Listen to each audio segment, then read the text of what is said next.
Today, we're pulling back the curtain on the business world. We're going to explore the hidden legal framework, the fundamental rules that shape everything a company is allowed to do, and more importantly, what it's not allowed to do.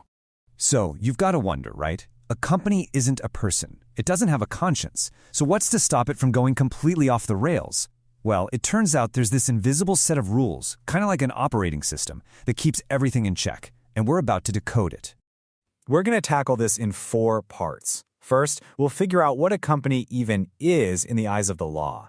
Then, we'll look at the promises it makes when it wants your money. After that, we dive into the internal power struggles. And finally, we'll see what it takes to shut a company down for good. Okay, let's get right into it.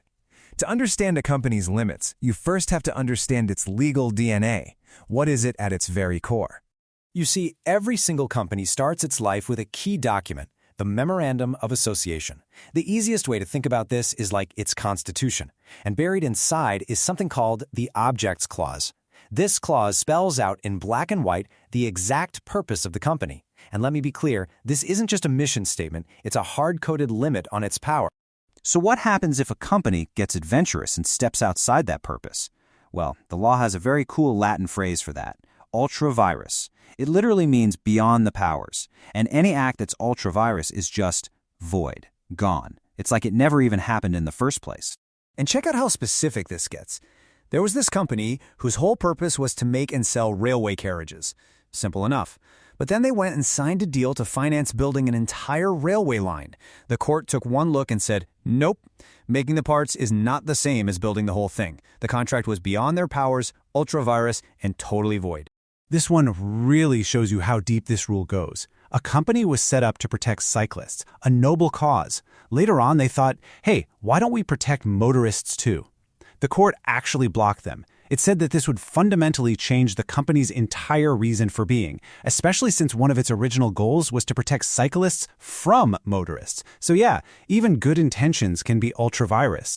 All right, so we've got the internal rulebook down. Now let's switch gears and look at how a company behaves when it talks to the outside world, especially when it's asking for cash. So, when a company wants to raise money from the public, it has to issue this document called a prospectus. Now, this is not your average ad. It's the company's big, formal pitch, and the law is crystal clear on this. It has to be a full, frank, and honest disclosure of every single important fact. No shortcuts allowed. And here's a perfect example of what happens when you don't play by that rule. Some company directors put out a prospectus saying they needed money to expand the business. Sounds great, right? Well, the real reason was they were desperate to pay off a bunch of debts. That was a flat-out lie about a pretty material fact, and the court made those directors personally liable. And the deception can be more subtle.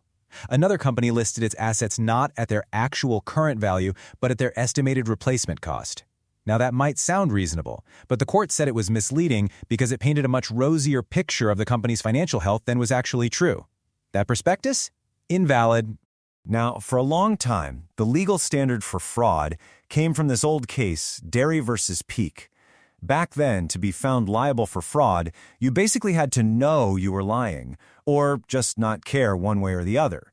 If you honestly, truly believed what you were saying was true, even if it was totally wrong, you could potentially walk away. But here's the really important part. Things have changed. That old standard, it's gone. Today, the law demands strict accuracy in a prospectus. Even an oops, my bad, innocent mistake won't cut it. The directors from that old case, under today's rules, they'd almost certainly be held liable. The bar is way, way higher now. So we've seen a company's legal identity in its public promises. Now, let's peek behind the curtain at the internal drama, the power struggles that happen between the people actually running the show.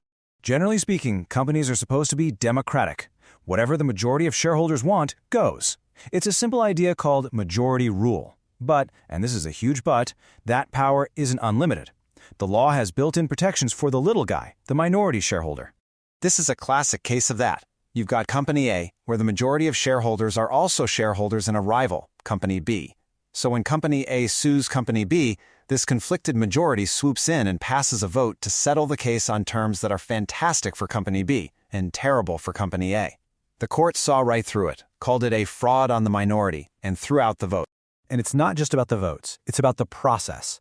In one wild case, some directors physically stopped other legitimate directors from even entering the boardroom for a meeting. The court didn't care that they still had enough people to vote. They said the whole meeting was invalid because you can't just exclude people who have a right to be there. And sometimes the rules are just incredibly nitpicky. The law says you need 21 clear days' notice for a big meeting. So let's do the math on this one. Notice goes out October 16th for a meeting on November 7th. That seems like 22 days, right? Plenty of time. But the law makes you subtract 48 hours for mail delivery. Suddenly, 22 days becomes 20 days, and that's 1 day short. The result? The whole meeting notice was legally invalid. Details matter. All right, on to our final section. What happens when it all goes wrong? We're talking about the corporate death penalty, when a court steps in and forces a company to shut its doors for good. Now, a court doesn't take this lightly, and this table shows the contrast perfectly. In one case, a company had to stop doing business for over a year because of World War I. The court said, look, that's a perfectly just and reasonable cause, and let them continue. But in another case, a company running a lottery business was doing it fraudulently. The court said, absolutely not. Conducting business for a fraudulent purpose is a one-way ticket to getting wound up. So when you put it all together, you see these foundational principles: having a defined purpose, being honest with the public, protecting the minority, and being accountable for your actions. These ideas are the bedrock of modern business law, but many of them were created over 100 years ago. And that really leaves us with a huge question. Are these old rules, designed for a much simpler world, really enough to protect us from misconduct in today's world of global tech giants and mind-bendingly complex finance?